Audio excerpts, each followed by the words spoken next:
Tough. On this Veterans Day, the WMTV 15 News building is also lit up in red, white, and blue. We want to show you a little peek of that here this morning. Looks pretty good on this Veterans Day. You can see those patriotic lights on our building here if you're driving past on the Beltline. Again, we want to thank everyone who has served in the military, both past and present. So along with the ceremony in Argyle, there will be one in Madison at the State Capitol Rotunda as well. We want to let you know about. Ceremonies begin at 9:15 this morning with a pre-event concert performed by the VFW 1318 band. The ceremony will then begin at 10. Members of the Wisconsin Veterans Museum and the Madison Veterans Council will speak at this event.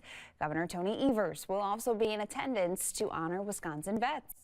Veterans also got some freebies coming your way today. Let's check it out. Festival Foods, 16 free products with a $20 purchase. Not bad. Or you can get a free breakfast from 6 a.m. in about 7 minutes now until 10 a.m. this morning at all Hy-Vee grocery stores. Some businesses keep the free meal theme going here. Texas Roadhouse, free meal vouchers from 11 to 2 today for veterans, and a free 7.5-inch sub from Cousin Subs, or a medium drink, a free medium drink from Scooter's Coffee locations.